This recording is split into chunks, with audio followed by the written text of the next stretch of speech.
Two.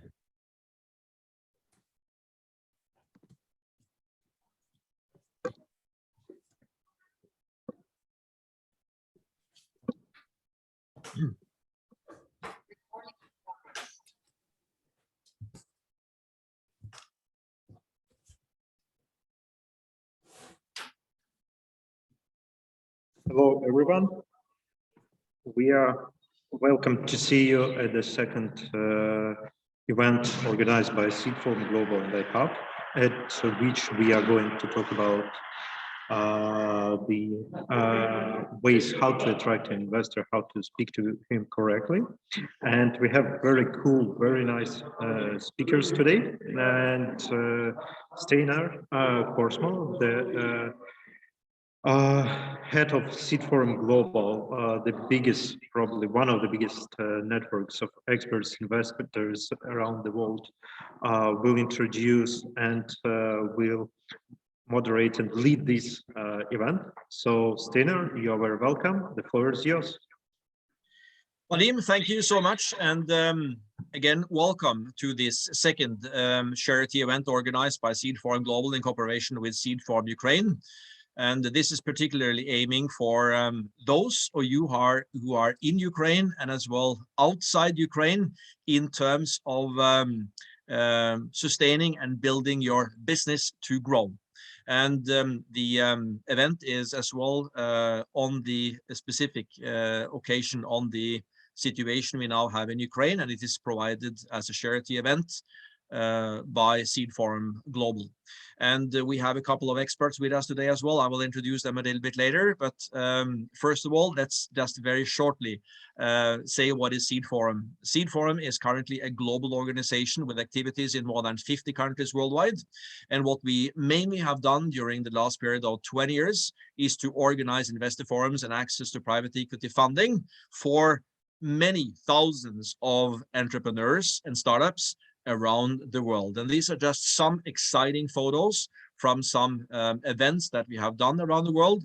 And that's thanks to let's just say that it's the end of Corona, right? Let's at least say that the world is turning back to live, but still there is a major amount of digital opportunities as well. If you are in Kiev, if you are somewhere in Ukraine, if you are in Riga, if you are in Amsterdam, if you are in Oslo, if you are in New York, it is, still a great opportunity also for us to assist you as Ukrainian entrepreneurs in the ways of contact with investors and attending, some of our even digital and who knows, even live upcoming investor events.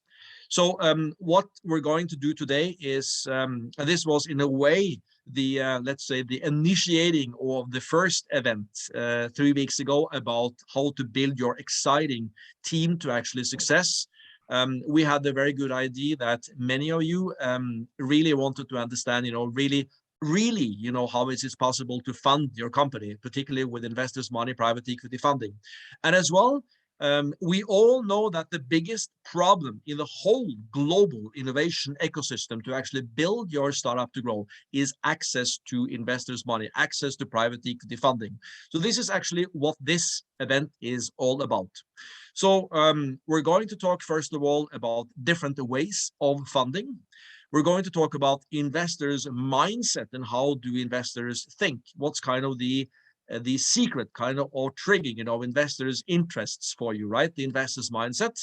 We'll talk about value drivers, the most important trigger points why investors really should invest in you. We'll talk about different types of investors because it takes a lot of time to fund your company. And the question is, which type of investors do you actually go to with regards to what development stage of your startup, with regards to how much money you're asking for and so forth, right? Types of investors. We're going to also talk shortly about the investment process, right? And how that goes on with regards to your first investment, second investment, third investment, and so forth. We're also going to talk about the investment deck and what is an investment deck and what documentation do you actually need in your investment deck. And finally, this is not a pitch training or anything like it, but we're also going to shortly speak about preparations for also your pitching. This is what this event today is about, and we anticipate somewhere between 1 hour and 15 minutes and 1 hour and 30 minutes for the whole session. Who am I? I'm Steinar. About 20 years ago, I dedicated my life to actually build the organization Seed Forum to a global level, because simply my understanding as a serial entrepreneur was that it was a major difficulty to, as least as all of you have been kind of feeling that we heard in the first event, access actually investors to fund your business. So this is what Seed Forum does and what I'm doing. And I've so far in my life founded 17 startups. Some of them has been good startups, so I had some exit money, so I had a good life out of that. And some of them were not really successful. Some of them even went bankrupt, and I'm proud of that, because you see, when you do a bankruptcy, it's also a lot of learnings. But obviously, everyone is aiming for success. I am typically myself a media founder, so I started radio stations, TV stations, newspapers, travel, magazines, and with everything within media. And this is basically part of my life. It's kind of in the genes, it's kind of in my blood to be an entrepreneur. So my motivation is threefold, as we talked about in the previous event. The motivation of entrepreneurs, either because you just have to do it, it's kind of a feeling, it's a passion to be an entrepreneur, but it might be also that you have an agenda to change things. And thirdly, not to forget the main motivation also of investors, which is also my motivation and probably has to be yours as well. You probably also want to earn a little bit money from this, right? So these three are my three motivations to be an entrepreneur. Together with me today, I have three great experts. And first of all, Sven-Erik, why do you think that I have invited you to join this event? Do you have any, I would say, experience, competence from funding startups, Sven-Erik, and what is that? Yeah, that might be. I asked that question myself. No, I've been working as a serial entrepreneur for quite a few years, and I also been doing that in an international arena. Anything from agriculture to fintech and anything in between. And I've also been working as a coach for one of the excellence incubators here in Sweden. So yeah, it's an interesting part. I invited you, Sven-Erik, because you raised millions of dollars and you know how to do that. That's the idea, right? At least you think you know how to do that. So thank you, Sven-Erik. Henning Romero, I also invited you here. And why do you think I invited you, Henning? Do you have any, I would say, experience and competence with raising money from investors, Henning? Yeah, absolutely. All from friends and family to publicly listed companies. So yeah. Exactly, Henning. I also invited you here because you have raised lots of money. So I believe that you have some good input for us in that regards. And as well, Berg, I invited you here because I have a good reason to believe that you also have good experience from raising lots of money, Berg. And by the way, why do you think that I invited you to be here, Berg?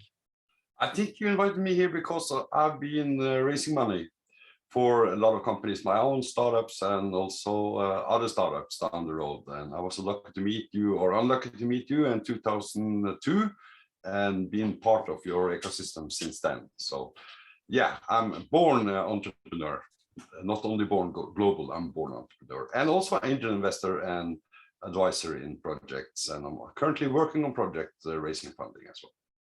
Thank you very much, Berg. Thank you very much, Sven-Erik and Henning as well for joining us today. Yes, I invited you here because you have experience of raising money, but I invited you all here because I also expect that you're all business angels and understand things from the other side of the table, meaning that you have experience from raising money, but you also have experience from investing money. And that's a twofold experience, which is very important. So thank you very much, guys. We'll hear much more from you later during this event. So the first topic today is related to, let's say, 4 types of funding. And it is very important that you realize what type of funding you're looking for and where that funding is, right? First of all, are you looking for a gift, which is a grant from some institution, from some donors, from some charity money somewhere around the world, right? It is very important to realize that grants are definitely currently not really available in Ukraine, but if you're establishing a business, for instance, in Europe, there are tons of opportunities, as an example, in Europe, in particular the country you are establishing your business in. If it is, out of Estonia or out of Scandinavia or directly in some other country in Europe, there are lots of opportunities within the European grant scheme, or the grant scheme of the European Union. Horizon 2020, many grant opportunities. If you're going to other parts of the world, yes, there are local grants opportunities. So this is, an option, but obviously the grant is going to be given to someone, and that is definitely not your company in Ukraine. It needs to be a company in that respective country which has a grant program. So then you would need to establish something in that country, but grant is a option for you. Second thing would be a credit.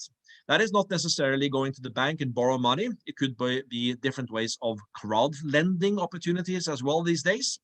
And it's also an opportunity to loan money from wealthy individuals, but obviously always it is better to have a equity investment than borrow money, because borrowed money is something you need to pay back with an interest on it. But still, credit is, yes, a funding opportunity. The third way would be charity contributions. Yes, these days, we believe there are more and more donor opportunities, particularly when you are a Ukrainian startup as well, related to some businesses. We see that every day, that an increasing amount of Ukrainian startups also have charity contributions from outside Ukraine. But these are just, to lead you through that there are additional funding opportunities to the main funding opportunity, which is always for startups, private equity, and that means invested money from investors. Obviously, it could also be a combination of some of this. It is always good if you have some grant and as well a combination with private equity, because investors that invest private equity in your company will then always consider the grant as well as a minor part perhaps of your capital need, still as that someone believes so much in you that it's easier for them to make the decision of actually investing into you. You will need a basic financial strategy before you start talking to investors. Investors are, excuse my wording, always fed up of talking to someone who is unprofessional or looks unprofessional. And that means simply to become professional, to become professional in this is in a way not that very difficult. You basically need to understand your financial strategy. And what is that? An investor will mainly understand your anticipation of what do you think. Future is future, budgets are budgets. So it would be that what you would think would possibly be your total capital need in 3 years, and what part of that total capital need you are looking for now. What is your current trench? By actually understanding also your total aspect in 3 years, if there is a possibility to come. Well, future is future, budgets are future, budgets are budgets, the future is always uncertain. But if you as a executive of a fast growing startup company would need to be able to anticipate into the future, it's actually very good. And the reason why we're saying 3 years is because that is regularly the time also when investor needs the payback on the particular money, maximum 3 years. Could be up to 4 or 5 years, but regularly they think 3 years. And then, of course, the question is also, why do you need the money, right? What are your use of funds strategies? So basically what you need to find out in your mindset with regards to your strategy, right, is how much money do you need? Do you think total in 3 years? What part of that you're asking for now? And why do you need the money? And as a part of this, you also need to create an ownership strategy, because that simply means that every time there is a financial investment into your company, you will lose a little bit part of the ownership of your company. So that's why you also need to create an ownership strategy for your company, meaning that if the first type of investor are, for instance, business angels, early stage, you need to give them out a certain percentage of ownership of the company. The next tranche, you will need to give a little bit out more ownership to that type of investors, a little bit more. And the whole idea of doing that is simply because when you come a little bit later, 3-4 years in the future, if you make this proper, if you make these plans, which very few are doing actually, and that is a challenge, you will have still an idea of which percentage of the company you will have in 3-4 years to come. So We're not moving this much more before we go to topic 2. So my question is basically then to you, Sven-Erik. What is your, I would say, experience, Sven-Erik, when it comes to, let's say, financial strategy building types of instruments, combination of grants with private equity, Sven-Erik? Any input for us? Well, I would say it depends on the project that you are running and what kind of company that you have and the idea and how far or you are into the project or how early, because then that will route a little bit different how you can access money. Because if you go to try to find public money in equity through equity in an early phase, that could cost you quite a lot. So in the first phase, it's quite important, I think, if you can come up with your own money, the founders, the team, the founding members of the team, to come up at least with some kind of minimal viable product where you can test and prove the idea that you have to future investors. Once you have that, it will be much easier, and you can also put the valuation on the project without being too much up in the sky. So it depends, again, depends on what kind of project that you are running. Henning, what is your experience by thinking long-term and different, I mean, instruments of actually using grants in a combination, for instance, with investors' money? Henning. For the how many companies has it been? I don't know, 12, 14 IT companies that has had a need for private equity or investors. At least for some of them, we have used a combination of grant and credits. It's never so that grants and credits will decide if you start a company or not, but it will be helpful and it will be a great contribution, and also to avoid some dilution by having grants and credits. So normally we get grants when we start up the company, and we get a loan without any guarantees. So there was a question in the chat, what about personal guarantees? So for some of the public credits companies, what we need to do is match our investments. So if it's $1 in loan, we have to match with 500, no, 50%, I mean. So it's different, but as Sven-Erik said, try to stretch the time until you open up for private equity. I think that is very important if you want to keep a decent share of your own company. So what you're simply saying, Henning, first you really need to do all attempts you can to get grants, right? And then you can actually do equity later. Is that what you're saying? Yeah. And your advice is never to put any personal guarantee on anything. Is that what I understood, Henning? That's actually the question in the chat, right?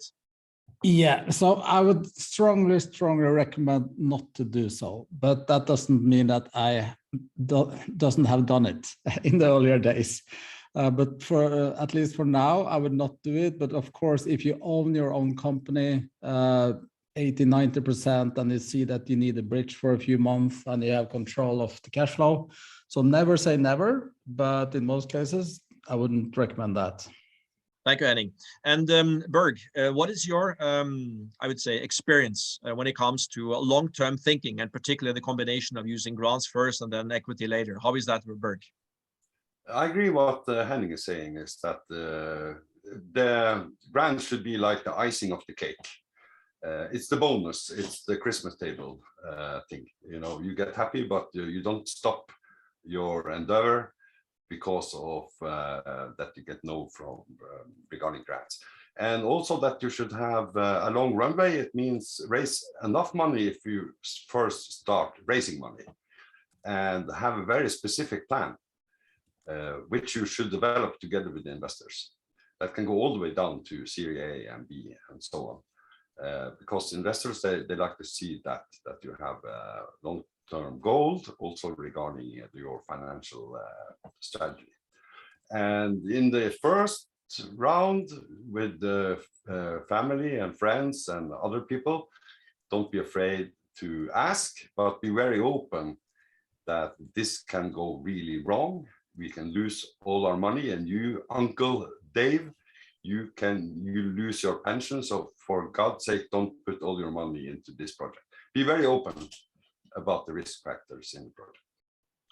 Thank you very much. I'd like also to add on myself that during my many years of entrepreneurial experience, I've never actually put anything when it comes to personal guarantees forward to anything. I always, used opportunities, first of all, of grants, and thereafter of private equity. So this advice from our three guys here is very accurate and very important. All right. It's a question here in regards to particularly, the grant schemes in Europe. I would just very shortly comment on that and say, yes, there are different grant schemes in actually all the countries of the European Union, but you would need to find exactly the best route into Europe. Many consider these days Estonia, some goes directly to Latvia, some goes to Switzerland, whatever it is. But all the countries would actually be really applicable towards, very many grant schemes. And it's not only Horizon 2020, which is, with regards to the second input or question here in the chat, it's many different opportunities, right? So you should consider those from every development stage of the company, from product development, research and everything, to actually commercialization and really even boosting your company to the next stage.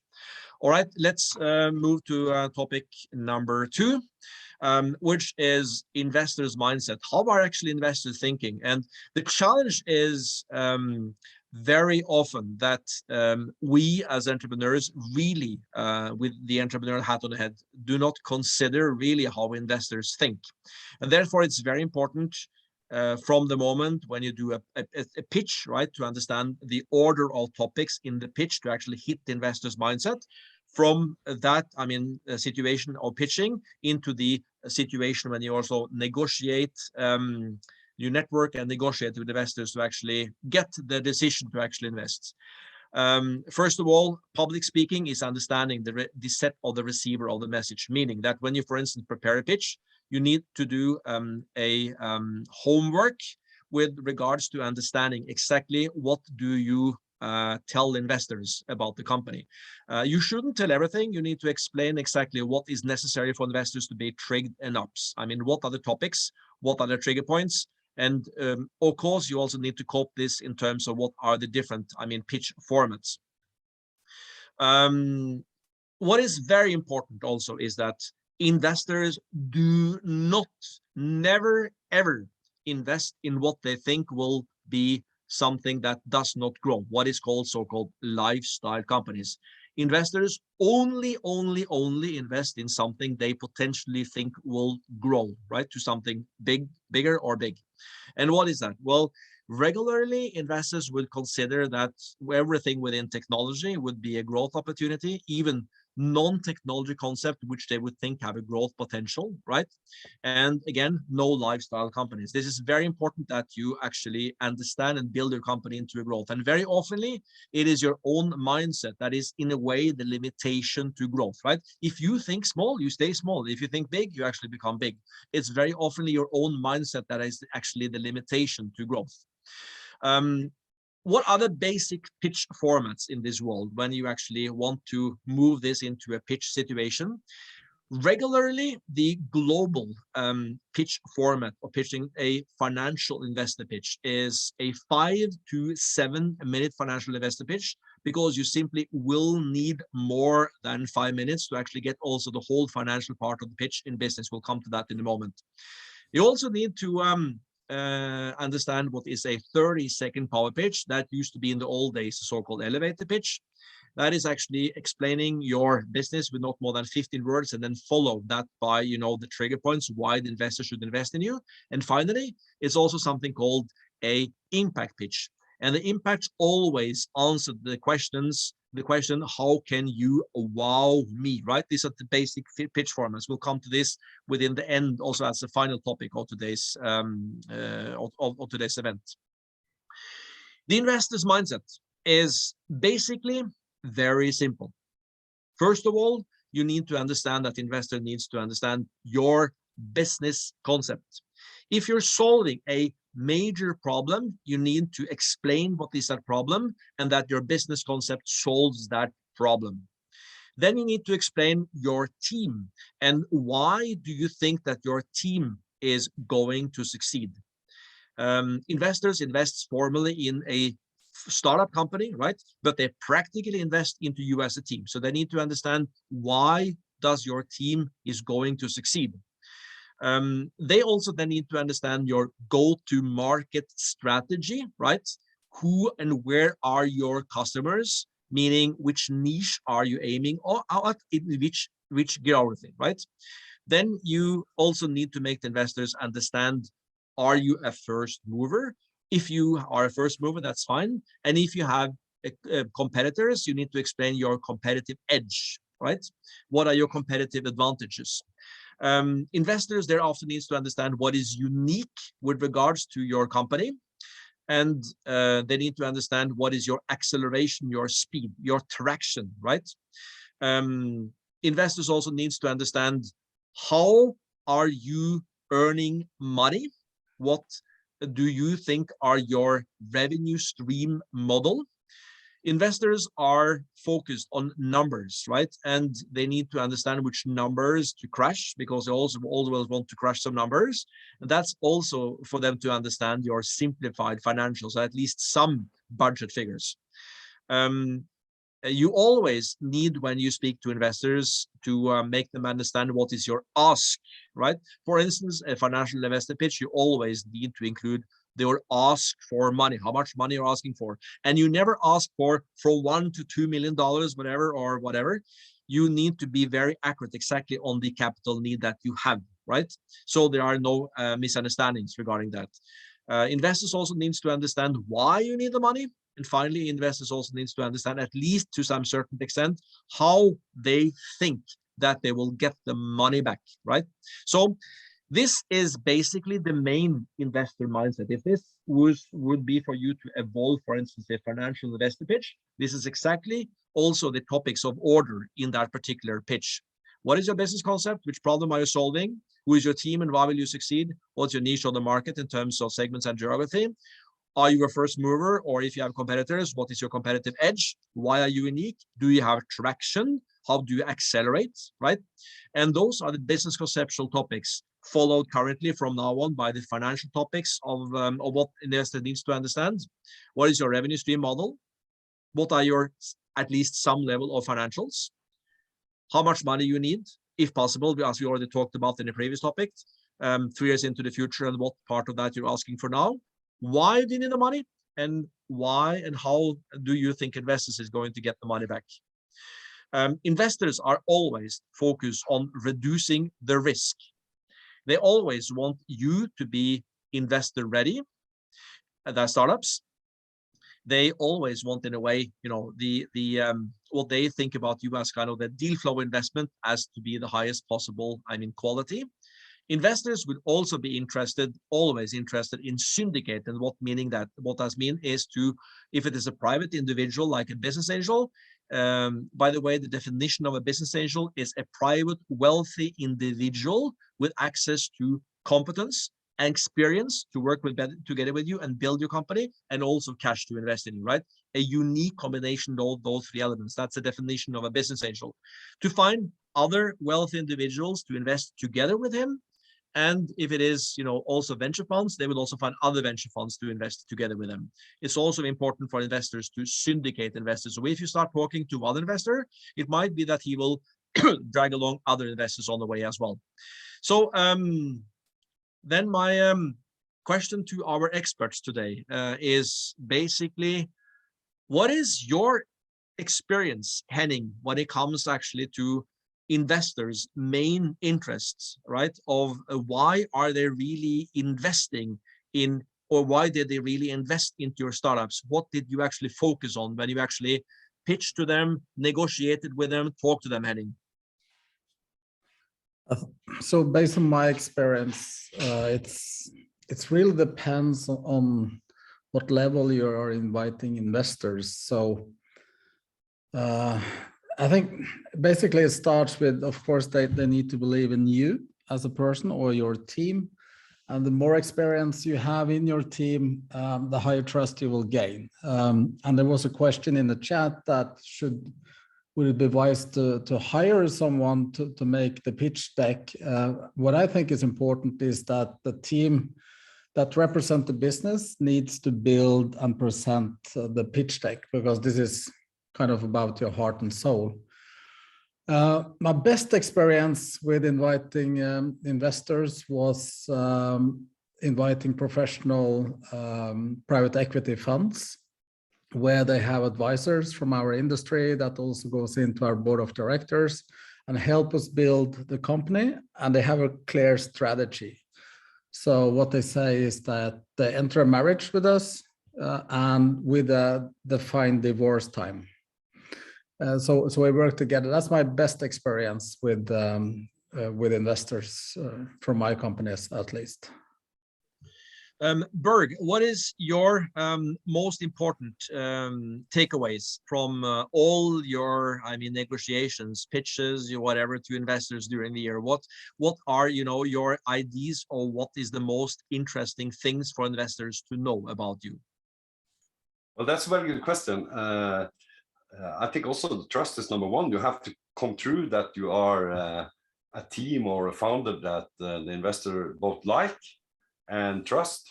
So I think it's important to be very open and be very honest. Never lie to an investor is the worst thing you do in life, basically. It's worse than lying to your mother. Don't never say anything to an investor. You can twitch the truth a little bit, but never too far. Like Steinar called it framing, I think. So I think that's one more important thing. And then I think you should use your heart, get your heart out, so the investor understand that you have a passion, and use your passion in the pitch, so that the investor get energized.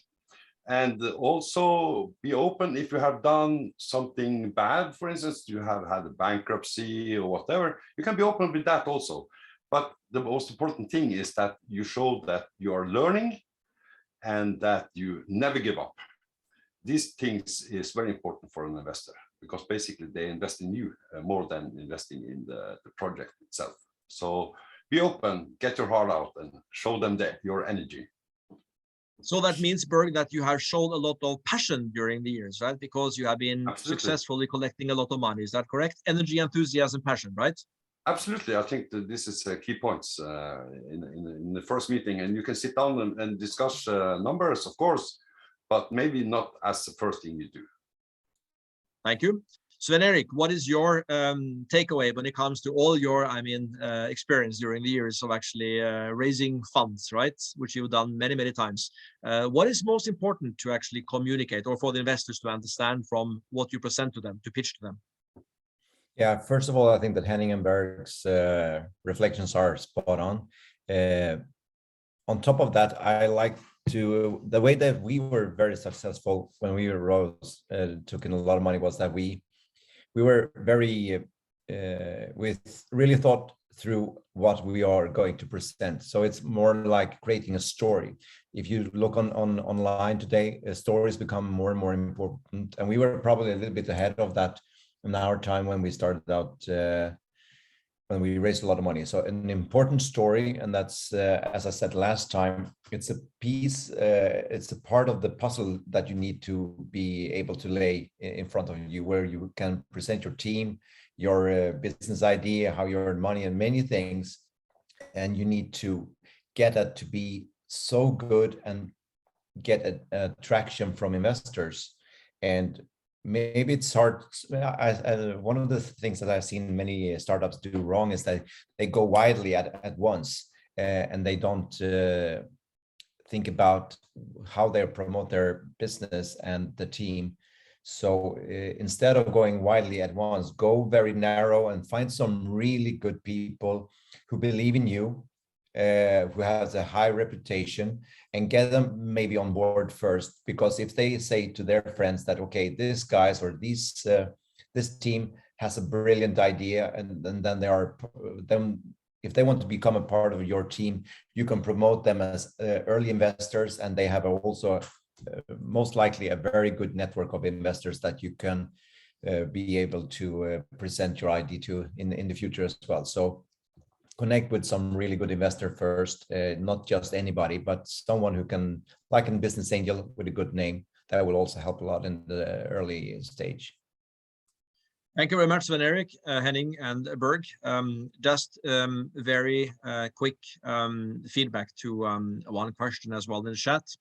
It basically asks, what are your advice when to build a global company? Do you need to open an office in all companies that you actually go to?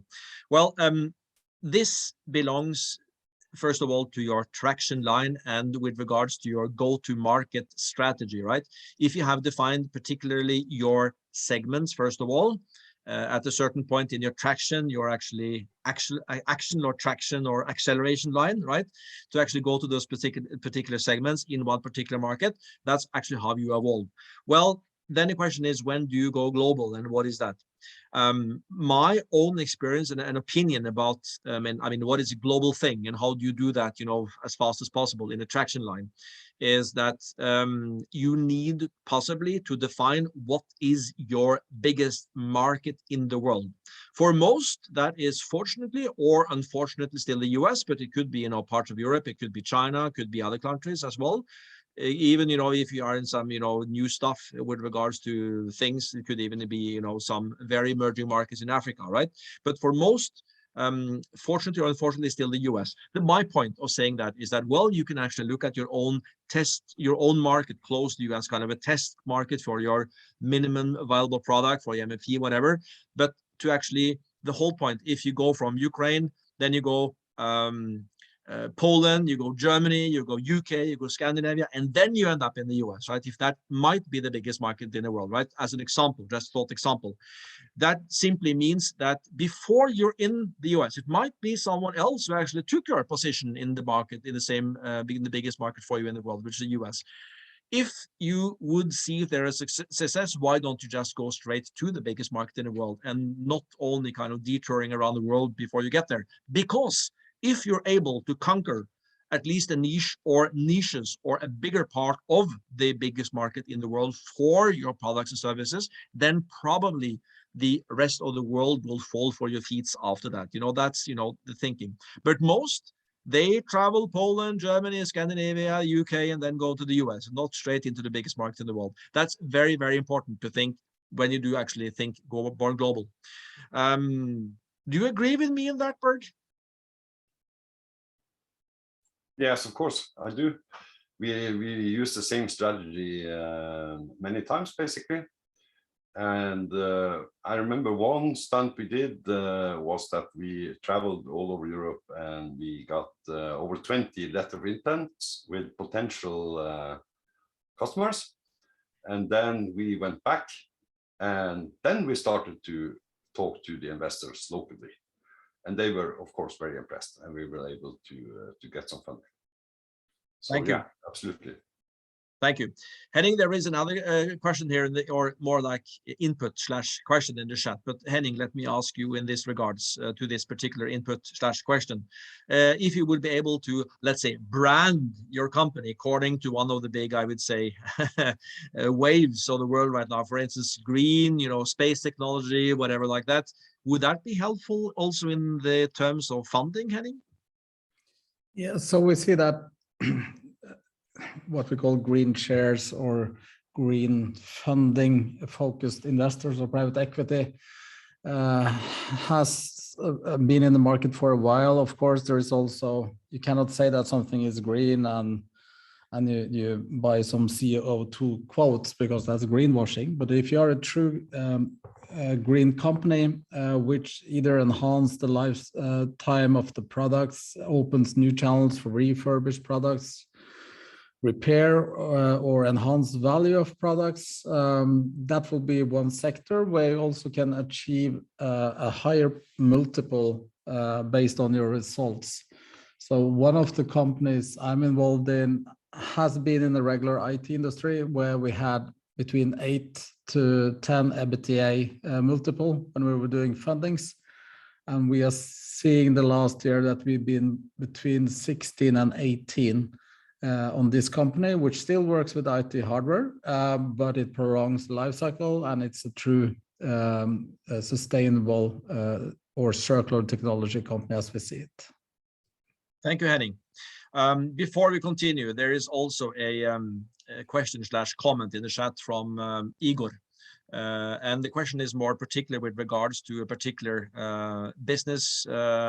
I'm wondering, Igor, if I may advise you, if you could send a particular question directly in a private chat to Sven Erik. Would that be okay, Sven Erik?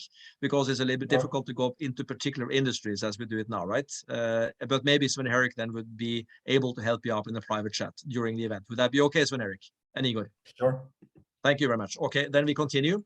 All right, let's move to the next topic of today. And as you already remember earlier in the event, we talked about the, let's say, the mindset of investors. What do they need? That was the previous topic. But we also mentioned one thing is kind of to understand what is important for investors to know about you. So we don't kind of talk about everything, but you kind of focus on some particular things, right? And we, in the previous topic, kind of gave you the list of those things, those topics in order. Now, the next level of this thinking is exactly for you to actually understand the arguments in your business, right? Why do you think investors should invest in you? And those are really the trigger points of actually how you actually gain investors. And those as the arguments to invest in you is exactly what we call the value drivers. Unlike the arguments to sell your products and services, they are called the sales arguments or the sales drivers. Be aware that none of the arguments why to buy or sell your products and services are any the same as the arguments why to invest your company, and that is the value drivers, right? And I'll just give you some preliminary hints of some of these. It could, for instance, be that you're in the industry, that the industry grows so much it becomes an argument to invest in you, right? It might be that your team, as Berg previously mentioned, your team is related to, I mean, one practically invest in your company, but formally invest in your company, but practically invest in you as a team. Everything related then to your team becomes also arguments to invest in you. For instance, if you have done a previous startup, if you have done a previous exit, you have enough commercial competence in the team, right? You have execution competence in the team. All those things related to your team are actually driving the value. It means there are arguments to invest in you. Might be that you have a great uniqueness, intellectual property, you have a patent pending, you already have, for instance, patent pending, you have a trademark protection. It might be that you already have a scalable business model in your company. If you have a good economy already, it's an argument to invest in you. It might be related to your revenue stream model. By the way, most things related to the revenue stream modeling is actually arguments to invest in you. If, for instance, you have multiple or parallel revenue streams from your same product, or service, if you have recurring revenues, it means that the customer believes so much in your service or product, he buys it again and again and again and again. It even is possible to make a subscription model out of that. That is a very, very good argument to invest in you. Additional revenue stream models like freemium, licensing model, razor and blades, all those things are certainly as well also very important arguments to invest in you. If you are in this beautiful situation that you are already in business, you are having revenues, right? That is a good argument to invest in you, a good trigger point. And for all of those of you who are not yet in business, I believe that you at least have you frame this when you present it, have a short possible time to market, okay? Investors, as we already mentioned, thinks, how can I get my money back, right? It is not good not to understand from a professional point of view that, you know, investors' money is a gift or a credit. It's actually professional investment into your money, going back to these events, topic number 1. But the point here is to understand investors' mindset of you as what they understand as a super profit investment opportunity. And what is that?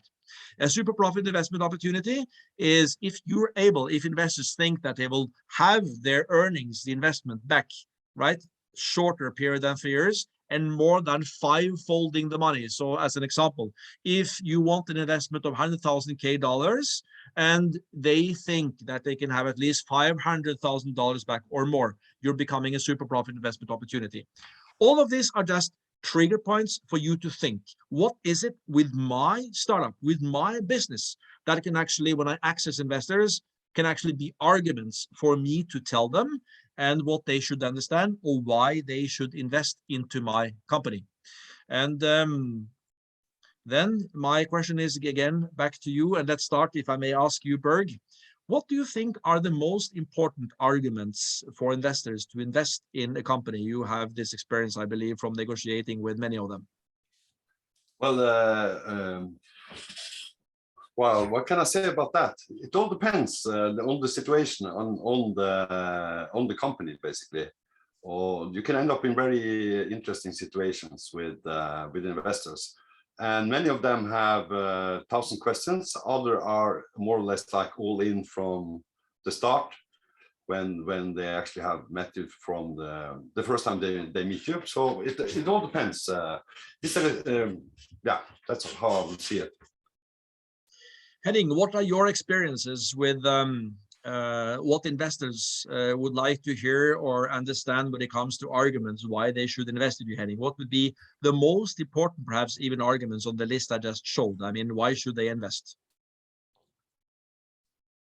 So I think from the last company I built where we have private equity on board, so the main drivers there was that we had a digital platform. That's kind of our IP, that's our uniqueness, which we delivered services which were subscription-based, meaning that we have a recurring revenue. It was also a ESG-friendly company, so the multiples were high, and it's open for consolidation in the market. So it's many customers to acquire, and the market is global. That is the drivers we're having today, and we will probably, the next stage will probably either be an IPO or that we sell to a larger private equity, because the market is still open for grab and will be in the next 5 to 10 years. What about your ideas about the main reasons why investors should invest in a startup, Sven Erik? What is most important? Today there are so many different ideas out there. So, but I think there are, as I said, many opportunities, but also the uniqueness of your business idea, where the investors can actually understand what you are going and see, and to be able to see a potential in the market. How can you stand out? How can you become a number one or maybe in the top 3 within that sector? And again, then the team is really important here again, as Henning has pointed out before. Can you execute on whatever? Because if you have a great team, you can have a business idea that is maybe not the best one, but if you have an excellent team, you know that there will be money in that business anyway.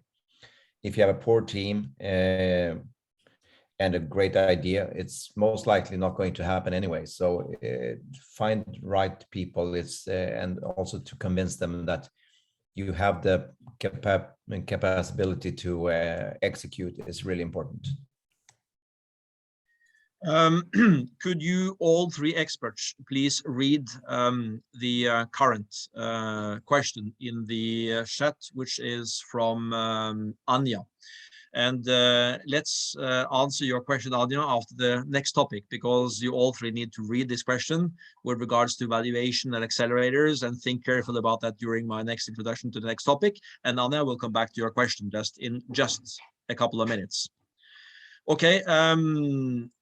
The next topic of today is related to types of investors. Which type of investors do we really have in this world? The first type of investor you regularly have on board when you start your business is what we call the Fs and Fs and Fs. And those are friends, family, In the old days, we said that the final F was fools, but we upgraded the fools to founders. That's you, right? Friends, family, and founders. It's your own money. And that is very important, that you need to understand and consider yourself actually as a investor in the company as well. So when you have additional external investors on board, it's not them over there and you over here. You need to team up and build the company together.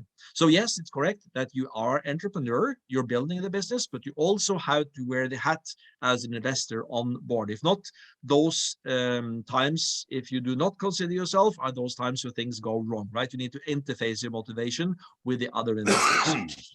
Now, sooner or later, your own network is out of money. So you continue to other wealthy individuals in society, right? Other rich people.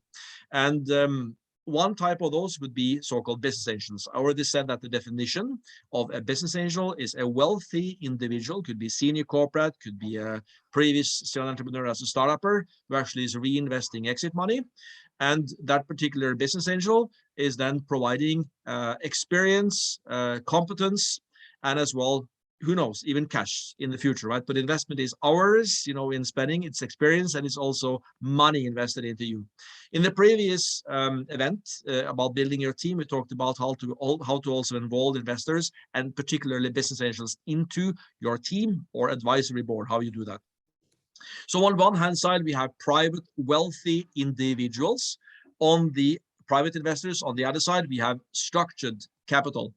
Just a moment.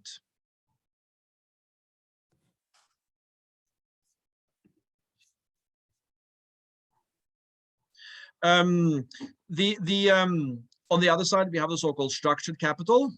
And structured capital are, first of all, then we talk about investment funds regularly. First of all, we have early stage investment funds or startup funds. Then comes the venture funds.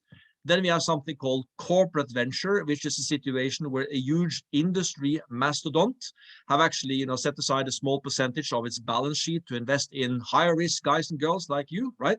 Like us. And family offices is the good news on this list, simply because family offices is if a private wealthy individual or family has, that's also called the old money in a way in society, has, you know, also started investing into early stage businesses like startups. And then we have something called private equity funds, but that is a little bit later on stage.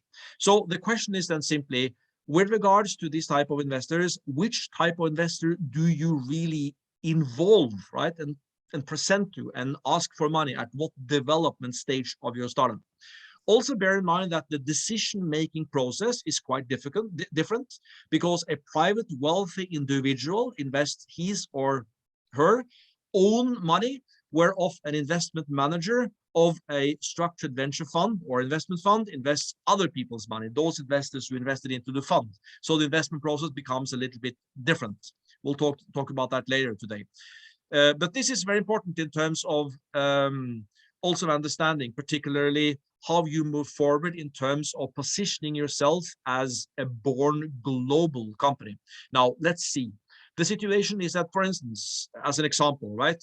You're today a Ukrainian startup and you think about the US market, or it could be German market, right? Whatever market that actually to penetrate. Well, then you actually set up a business there. You have investment in that particular company or back into your Ukrainian, whatever company, wherever it is, right?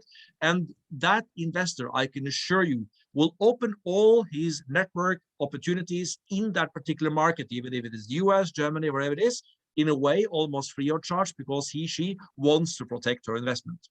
That is, in a way, using private equity investment and investors' money to also evolve your business into new markets. And we've seen a tremendous and growing amount of such examples around the world during the last years. That is very important for you to understand, that actually if you actually go towards a market, you should also look for better, even sometimes, investment opportunities in those markets than in your existing market.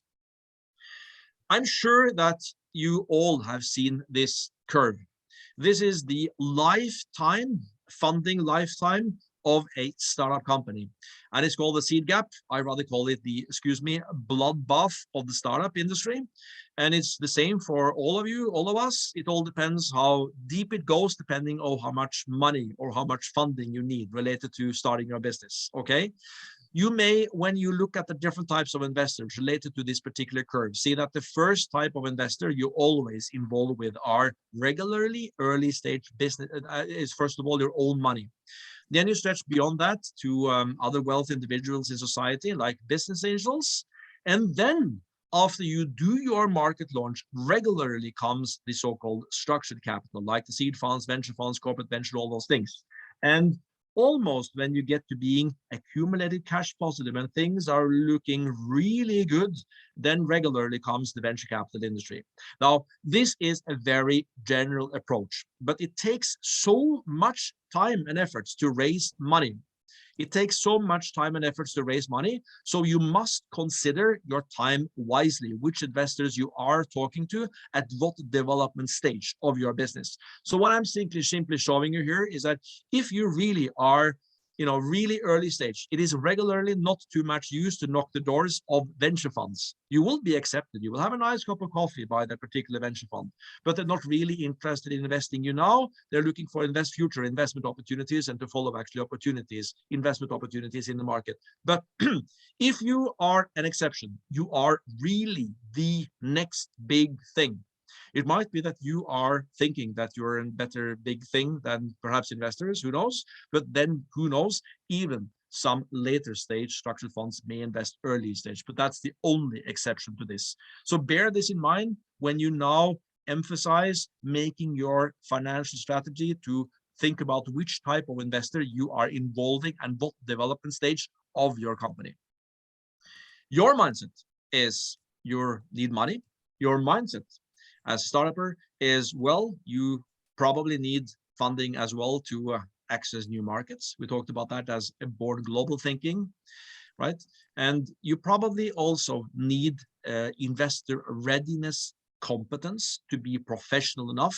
You need now from this event, you understand, hopefully, which topics are interesting for investors, which trigger points, value drivers important for you to work with.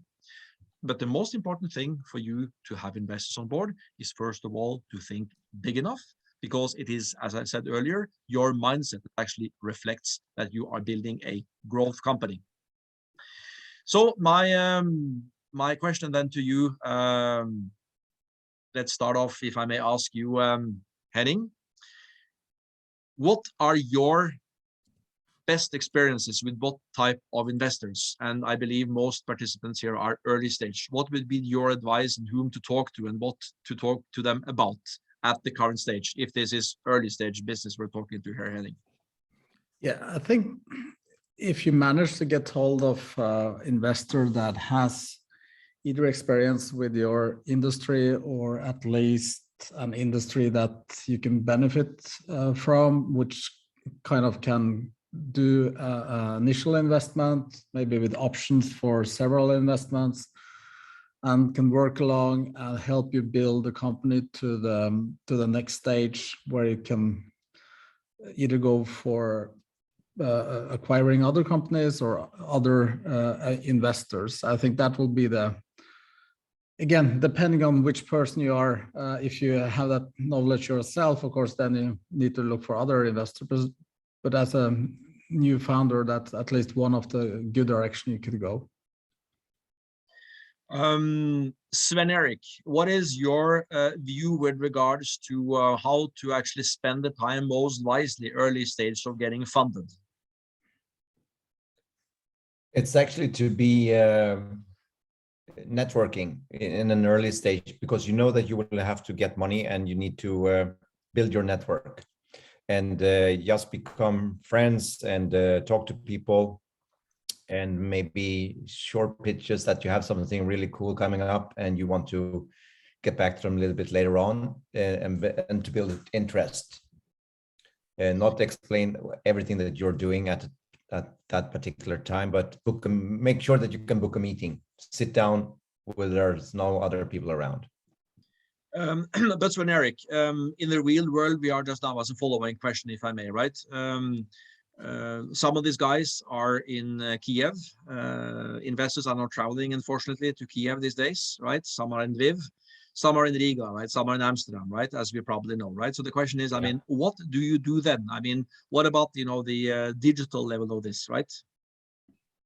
Well, there are many social platforms, and I think that you should look at maybe groups and find people within the network if you have a network. If not, you have to start working on it and build and look at the profiles, see what kind of and again, what kind of people do you look for into your organization as an investor? What experience do they have? What market knowledge do they have? What connections do they have so they can help you in the next level? And reach out. And I think that you have a good opportunity if you're reaching out from Ukraine today. People are aware of the situation and they want to help out. Me, myself, I have people, a family from Ukraine living here, and yeah, we take them on board. We help people, and he's probably online here as well. So, but again, start building the network, either if it's online or in the physical world. But also look at your friends. What kind of network do they have that you can use? Get recommended by someone.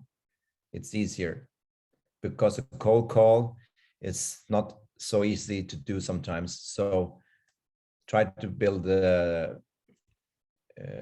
contacts on recommendations. It's really good.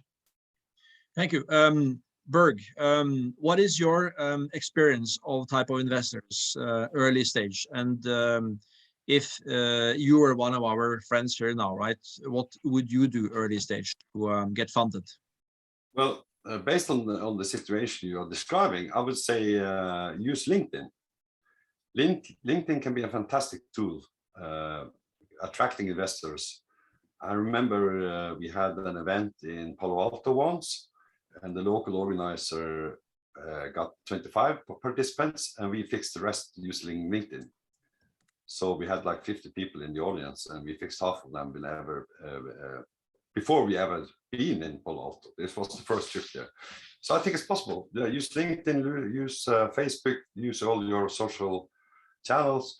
And what Sven Erik also said is very important to start with the people close to you. And maybe not ask for money, but ask for help.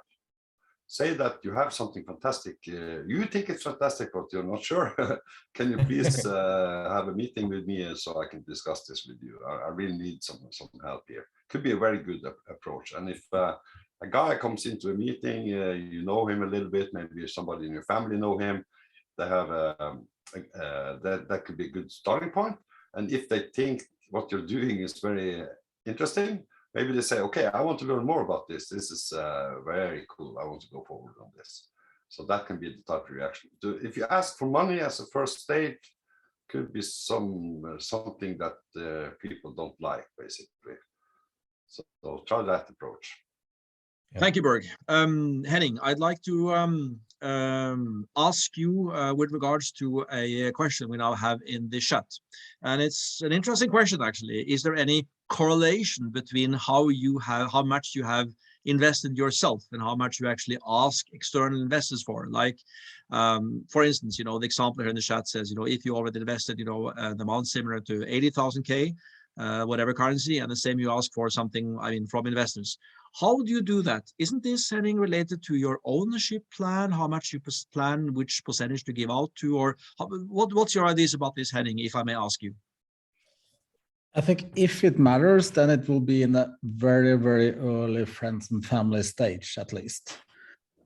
Because normally when we start something as founders, we have thought about it and worked so much with it, maybe for several years. So it's really not about the money we put in, but all the efforts and ideas and hard work we have done. So yeah, I remember once when we built a digital platform, then we activated all investments done into the platform. So we can say that, okay, so there is $2 million invested into the platform. So the value of the company has to be X, Y, Z.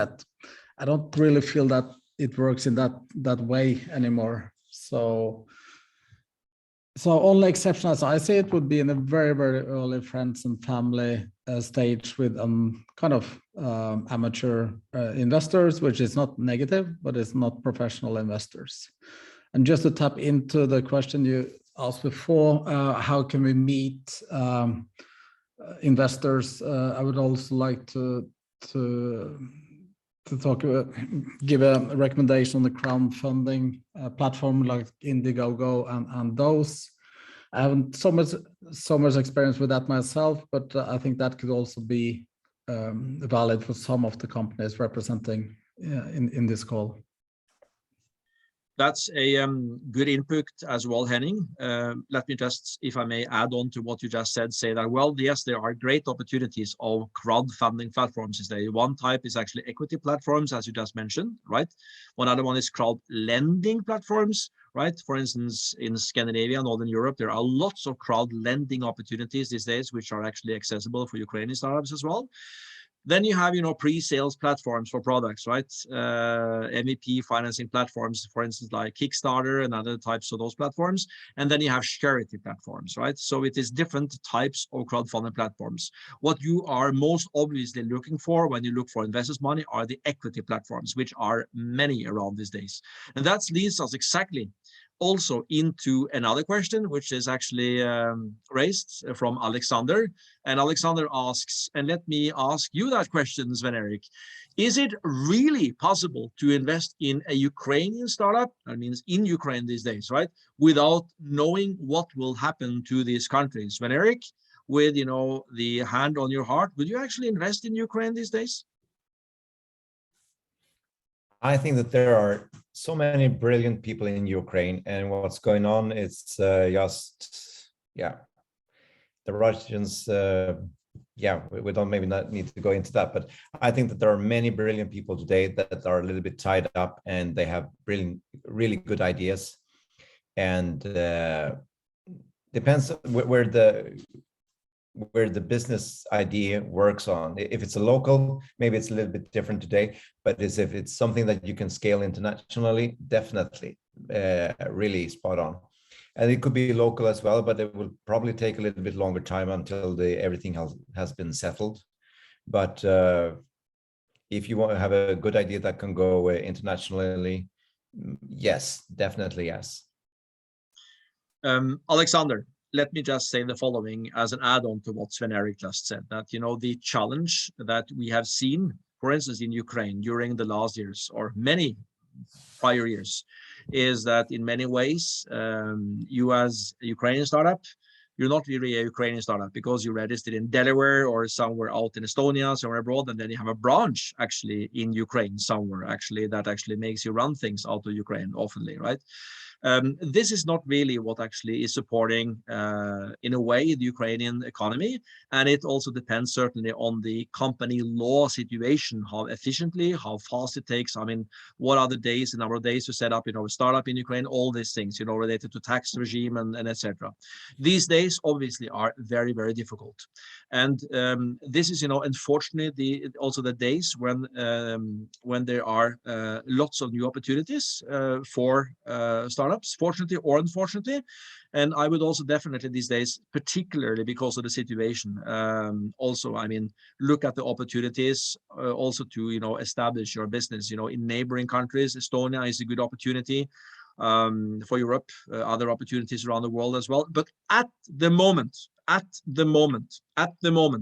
when things are really quieting down, please, Alexander, promise me, if you do that with setting up something in Estonia, please move your startup when time is right back to Ukraine, because it is super important for the Ukrainian economy to actually build the future innovation ecosystem of Ukraine. So I'm not sure, Alexander, if that is the question you wanted to hear, but that is exactly what I would think. It would be difficult these days. It is, and let's just face the truth, right? It is difficult these days to actually have foreign investors investing into Ukraine, obviously. But at the moment, when you have had that investment into an easy task to actually set up an Estonian company, for instance, as being, in the whole world of e-residency of Estonia as an example, please move afterwards when the time is right. the company back into Ukraine. Okay, one final shot with regards to then the question back from Anya. Anya asks, and I believe you three have now read the question. She asks about accelerators and equity stake of accelerators. That exactly actually has to do also with valuation. And I think probably the question boils down to Berg, does valuation really have any meaning in venture capital? Or is it the trust, you know, in the financial plan, ownership plan, go-to-market strategies, and all these things, they believe in the entrepreneur, which means more. But it always boils down to, you know, the percentage. And the question with regards to accelerators, what is your input to this question in the chat, Berg? I would say the market rules regarding accelerators also. Of course, maybe you can get a much better deal if you go to E Combinator in the US than is described here in the chat from Saya. But this is an offer you got. Of course, I think maybe the percentage maybe is in the high range, to say it like that. But if the people behind the accelerator program are good and you have good references, you can see that other people have benefited from participating, I think you should consider this. So this is like a market situation. You got an offer from accelerator, you can say yeah, yes, or you can say no, or maybe you can negotiate it if it's possible to sit down and discuss the terms. So and this is very early stage. It's very difficult to really put the finger on how much money your company is worth. I would say put the finger in the air is even better. But as I say, there's a situation where people are looking for a good project. And if you got an offer, there are some people there who think you have a good project. So that's a good start. Henning, maybe this just boils down to, should you always take, Henning, the first offer you're given, or should you have eyes in your stomach and wait a little bit? How is that, Henning? Maybe this is actually the thing between the lines in Anya's question. I think one mistake you should try to avoid is to go into the cash flow situation where you have to take whatever you can get. That's when the pricing goes down and you are in the corner. So depending on the level where you are with the company, but if you can have some cash flow going for, it could be consultancies fees if you're doing some coding, developing a platform at the side, the longer you can stretch your own money and don't burn too much cash, because eventually if you burn too much and you don't have a security, then you will take whatever you can get. So it's about having the freedom to choose. Thank you so much. I know there are 2 or 3 more questions in the Q&A, but we'll come back to that after the next topic. Thank you much, gentlemen. Okay, let's move to the next topic. This, everyone, is a picture of how the investment process looks in startup funding, mainly in venture capital. So you will see, as an example, at the initial stage, you have contact either directly to talk with investors, or you present to them, you know, in a digital or live investment forum, something like that. If you have a very good pitch, right, direct conversation or a very good pitch, you have you actually have a networking or digital contacting opportunity, and you have leads, right? And if those leads are well performed, networking is well performed by you, well, then there is most likely a preliminary, you know, feedback to you, say, sure, I would like to know more about your business, right, your investment opportunity. And then you move into the situation of negotiations. And if you well perform during the session of negotiations, you will have a preliminary go ahead from investors that, yes, I would like to invest. And then you sign up a document called the term sheet.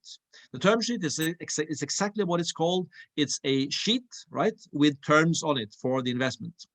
Now, after that, you continue into a formal run-through documentation, and it's sometimes very stupid because it's not very much documentation at all with regards to your startup. But anyway, that part is called the due diligence. And finally, in the end, after a longer period of time, you finalize the deal, right? There is there is nothing that this is going to happen overnight. This is something that goes through a period of 2, 3, 4, maybe 5, 6 months. But this is exactly the picture of the investment process and how it looks in venture capital. This is what when you actually approach a venture fund, seed fund, family office, and so forth, structured capital. It might be that you are presenting to a private, wealthy individual, a business angel, and he doesn't care about most of these things. He just likes your face. And this becomes super simplified. And he just says, sure, I'm going to invest. And there is a deal, right? That might take, hours, days.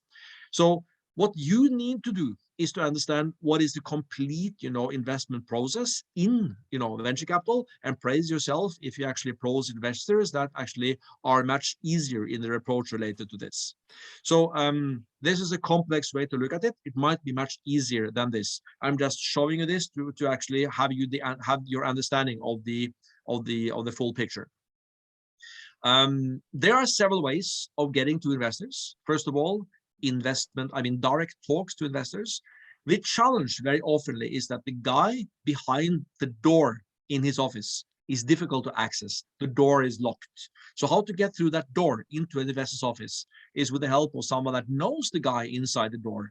That is called brokerage or corporate finance, but that has a cost. It costs a little bit of upfront payment to a broker, right? Maybe some fixed payment, like that's called a retainer. There is a success fee on that, perhaps, right? But the other way around would be also to approach investment pitch forums.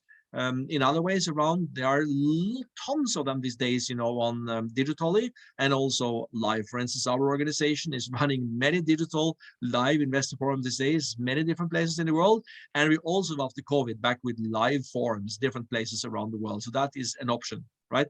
So it's just very important for you to understand that. Now, the question that I now have is to our dear experts is basically, what is your main experience, Sven Erik, when you have approached investors? I mean, what have you basically done, right? Have you knocked doors? Have you went to pitch forums? What have you done? Have you sent out, inquiries in LinkedIn, Sven Erik? What is the formula for success of contacting investors? Well, the formula for my success has to be we have been back in 2010 or 11, I think, when I was first connected with Seed Forum. We went to many places around the world. We went to Moscow, we went to New York, Palo Alto, we went to Reykjavik, and many other places with the two of my companies. And that was really good because we built a really good network, and it was not only about the money. We also found a lot of customers. That was really good. Then we have been doing actually where I did numerous presentations to investors. It might be over 1,000, I think, but we were quite successful, and we did quite well. We raised more than maybe close to $30 million in a period of 2.5 years time. And was a lot of presentation for private individuals, private investors, family offices, and it really went well. Some want, so what, next one. So you need to keep it going. And we were a great team, so we divided our tasks. So my focus was actually to find money for our companies, and so that was my main focus for 2 or 3 years. And it takes a lot of time and a lot of effort to raise money. And of course, over time, when you have done different projects successfully, people know you, and it becomes easier, and also you know how to do it. So, yeah. Thank you. Henning, what is your formula of success of contact investors? Are you knocking the doors? Are you pitching to them in different forums? Are you doing crowdfunding? So you reach many of them without really talking to them. What's your main formula? What has been your success? At least for me, I don't think I've done any cold calling that I remember. At least it's always through a network. It could be through the existing investors, it could be from the board of directors, or it could be like we have participated in the Seed Forum events, at least for 2 of the companies. So that's another way to attract it. Lately, we have used advisors that set up the meetings for us, that has the network, of course, quite expensive experience, but it also increased the price on the company. So, but normally use the network you have and use that to open doors. So what is your experience? Thank you, Henning. What is your experience, Berg? What is the kind of the success formula for your funding? Are you knocking doors? Are you calling them? Are you pitching to them in forums? What do you do?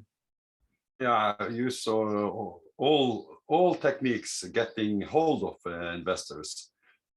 Basically, also participating in forums, and I've been traveling with Seed Forum, of course, many times with great success. But I think the most important thing is the closing part of it, to get the investor to say yes or no, because most of the investors, they want to delay the process. They want to go back to you next week and the week after that and so on. So this is a sales job, basically. And if the investors say no, always remember to ask them for advice regarding if they have other people in the network that could be interested and so on. This is also part of the Seed Forum pitch training, if I remember correctly. I think I learned it there from you, Steinar. So that's a very important thing, you know, to try to tap into the network of the networks, more or less. And all the investors, they have other investors in their in the network, of course. So, but the closing part is very important, to be aggressive enough to get a straight answer. And I've done it many times, and sometimes you are a little bit afraid of this, but I think what I've learned is to be a little bit pushy and get a yes or no and go forward after that with full strength. I'm going to ask you an additional question related to a question here in the chat, Berg, and it is actually Arthur who actually asks, well, startups should be data-driven. So, you know, how do you actually envision, you know, that as well when it comes to actually acquiring investors? You know, what's kind of the metrics, or if any metrics? I mean, do you actually need to think about, you know, metrics and that part of, that in that part, way of thinking, actually volume when you actually talk to investors, or is it personal relations? Berg. No, I think well, number one, you should never approach a venture capitalist when you are in really early stage. You should always go for pre-seed money or angels, and that's the first segmentation you have to do before you start approaching investors. Don't use time on people who don't have the right profile. So that maybe could be an answer to that question. Yeah, just my personal experience is, in addition to what you say, you know, Berg, it's really personal very often, right? It's really personal, right? Well, certainly crowdfunding is different, but that is another opportunity as well, right? Sven Erik, may I ask you one further question with regards to the chat? I'll just read the question. Is it okay, Sven Erik, to focus on the ID and value proposition instead of fine-tuning the product before you talk to investors? And it's from Vitaly. Did you get that, Sven Erik?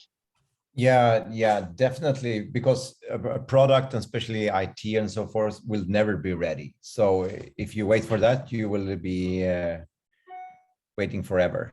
So definitely, but you have to have something to show for and to have an MVP or something, so you really get the investor to understand. Very well. There are 2 or 3, I mean, also inquiries with regards to some specific business or investment opportunities in the chat. I would really advise you to actually forward that to Vadim of iHub, and Vadim just posted his email in the chat afterwards, and then we can see what we can actually do about it if it comes to other Seed Forum programs. Okay. As a final effort, I'll bring you now back to the program of today, and let's shortly talk about the investment deck. What is the investment deck? Is there different definitions about that when you actually read about that on the internet?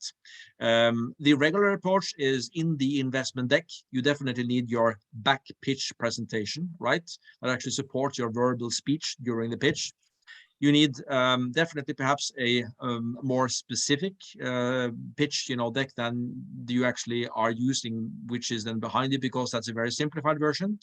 You also always need to have a fully fledged investment memorandum in your pitch deck. And that is a difference from the business plan.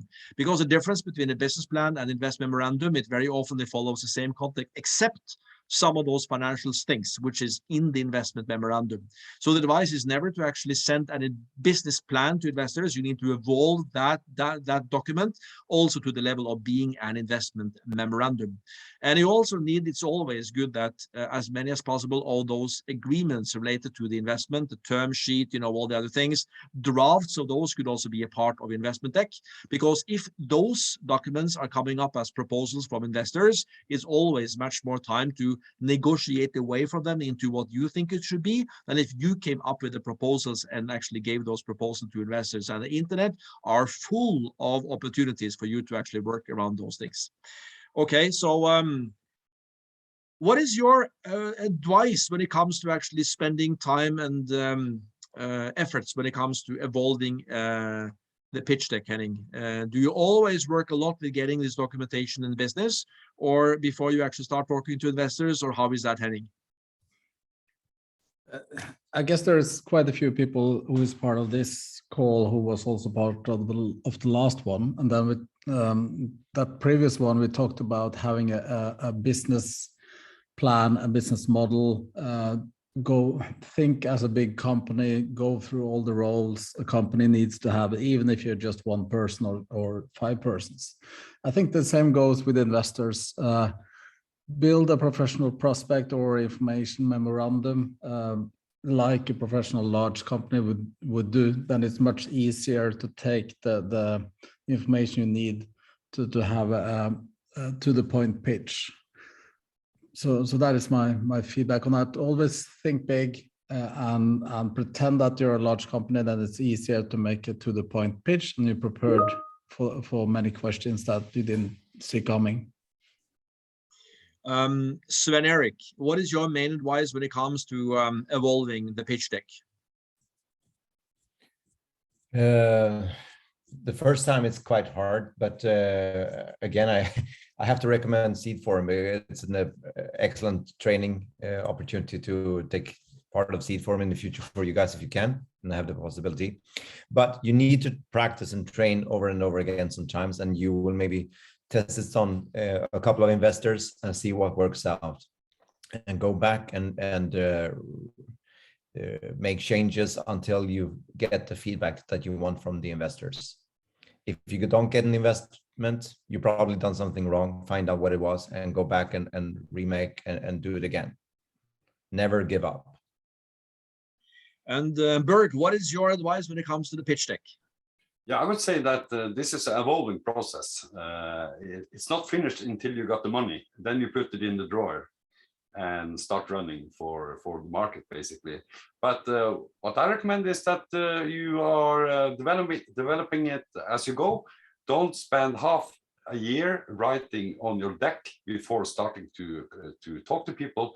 Start talking to people, start talking to the investors, start talking to the market, start talking to potential partners, get feedback. Also learn a lot about the competitors and about the market in general, and try to get a really good market fit, product market fit as a journey, basically. And I discovered that many investors, if they first are intrigued by something, they don't need to see 100% professional thing from day one, but you have to be honest with them about this. You have to say, this is a journey we are learning. We are building this deck right now. So please give us your feedback. But also, as Henning said, in the end, if you want to approach more professional investors, you should have a very good deck that you can send to them. Of course, that looks good, crispy, nice, good design. Sometimes it could be a good investment to have a professional to go through it with you in the end before you start shipping it out, basically. But don't be afraid to talk to people and to have meeting with people and show them, let's say, a draft version as you go ahead. Thank you. We're going very shortly as a final effort to talk about pitching strategy.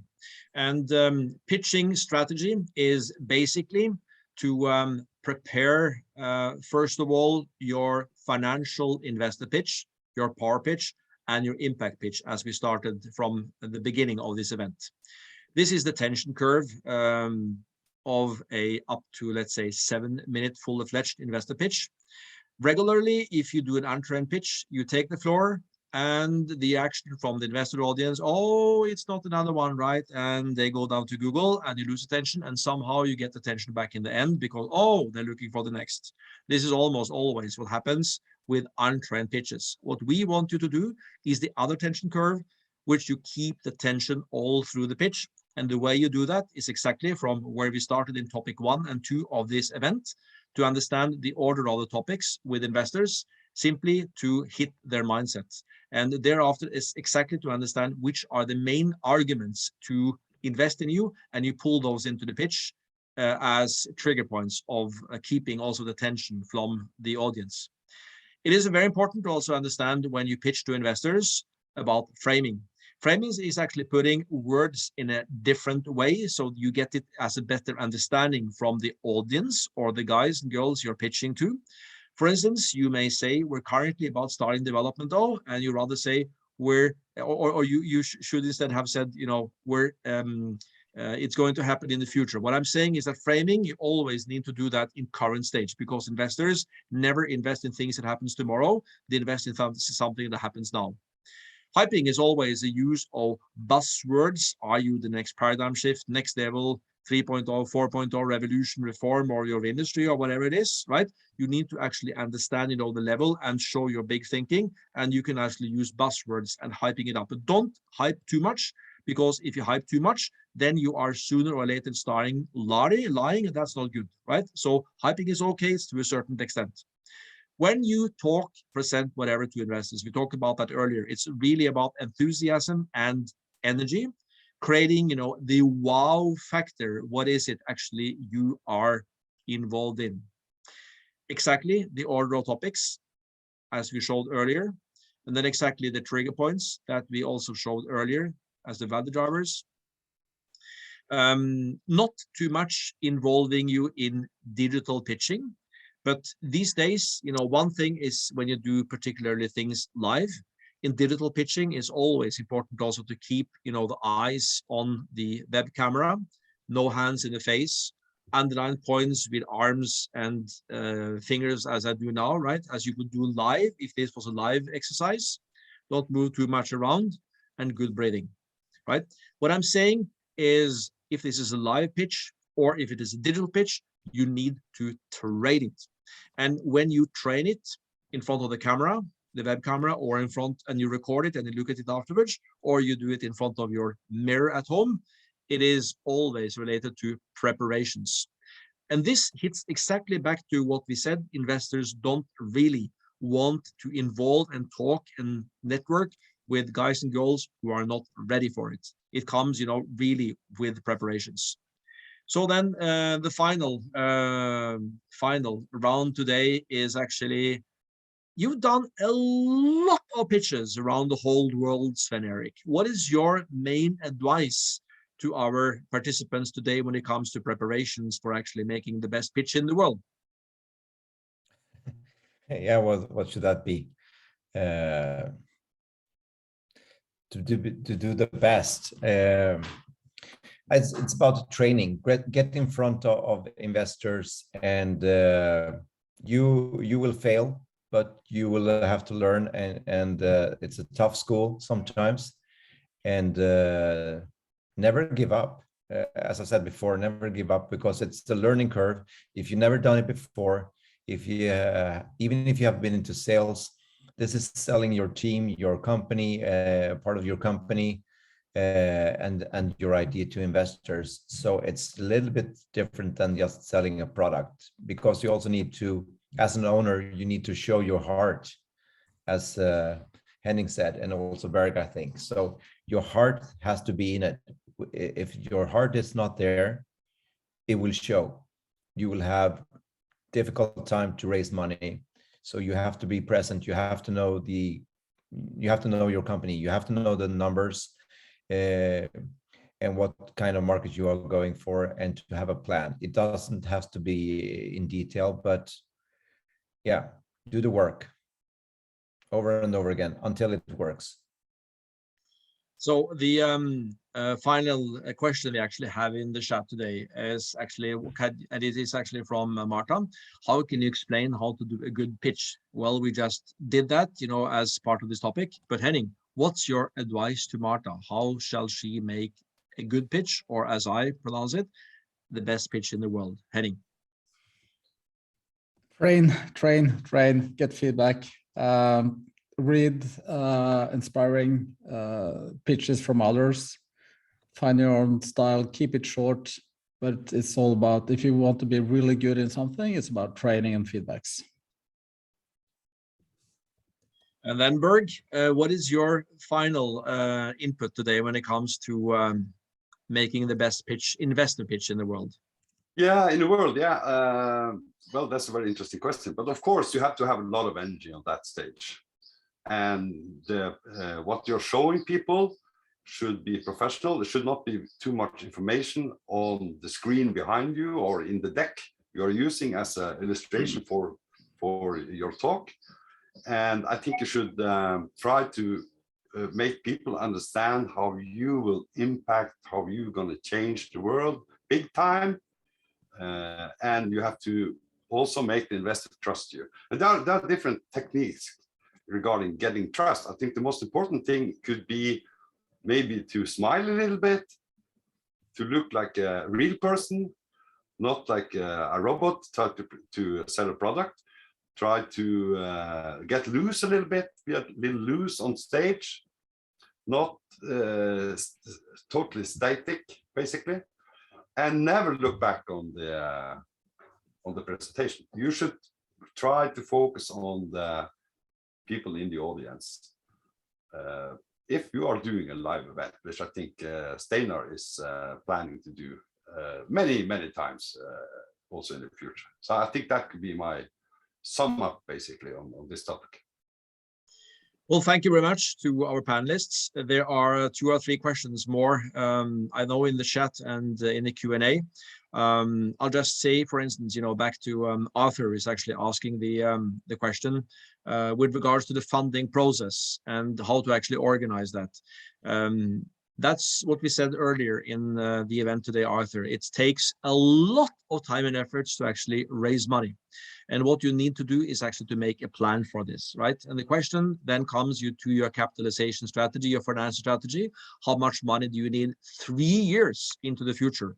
And how can you divide it in certain tranches? For what purposes? What's your use of that money, right? And then you also need to be very clear also on which investors you're going to.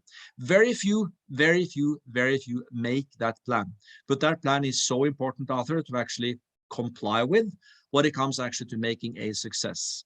So that plan is kind of what I would advise you to actually make. And that is actually creating your funding process, because very often you're occupied with all kinds of other things, right? And oops, you're short of time to actually raise money, but you need to actually create, you know, the financial efforts to actually continue to raise funds as a part of your business. This is, you know, where many startups miss, and it's very difficult, but it's something you need to focus on. There are a couple of requirements as well in the chat and in the Q&A, also related to promoting particular, you know, investment opportunities from those of our participants today. I know that Berg has already, you know, been so kind actually to give out your email, Berg, in the chat. Henning, Sven Erik, you're welcome to do so if you wish. And in that particular, you know, situation, I also advise you can also send your investment proposals to Vadim, who is also the email here in the chat. And I understand Vadim is also going to provide the link from the recordings from this event to the participants. And finally, if you have any further requirements or interest, whatever it is, in further Seed Forum activities or events, don't hesitate also to contact Vadim. And in a couple of, I think 2 or 3 weeks from now, we are also going to provide one more, at least, charity event for Ukrainian participants. We think that the topics is also going to be related to some issues regarding funding, particularly to, among others, frequently asked questions from investors and how to actually talk to investors in a way. Also, in the wider spectrum, ask me anything, right? And we will involve also some very good guys, as we have 3 good guys on board today as well for the panel on that occasion. So Sven Erik, any final words from you? Are you happy with participating here today? Absolutely, absolutely. I think it's so great. And again, my heart is with all of Ukraine, and I think that you, I understand that you have a tough time, but please keep up and work for freedom and do the best you can, and don't be afraid to reach out and see what we can do together. Henning, any final input or advice from you today, Henning? Thank you for the invitation again. And what Sven Erik said, feel free to reach out. Whatever we can do to support, we are happy to do so. Keep up the good work.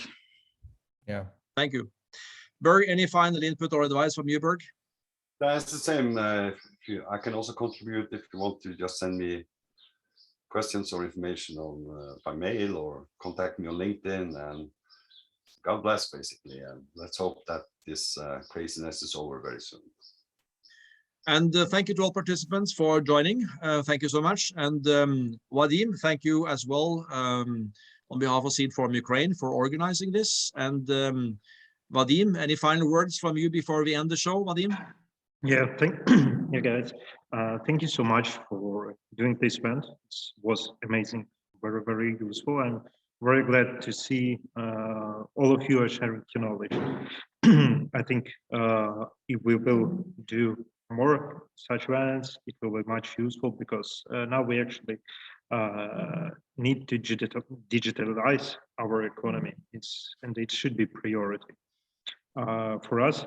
And anyone, Steinar, thank you, and especially for you for organizing. So Thanks, Steinar.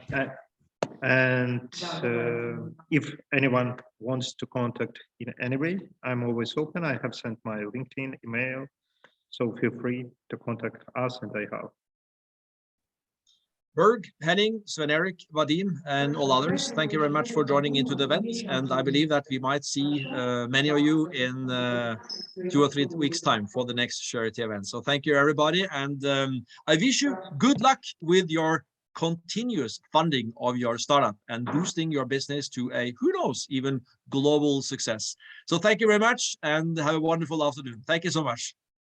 Thank See you. you guys. Bless you. Bye-bye. Thank you. Bye-bye.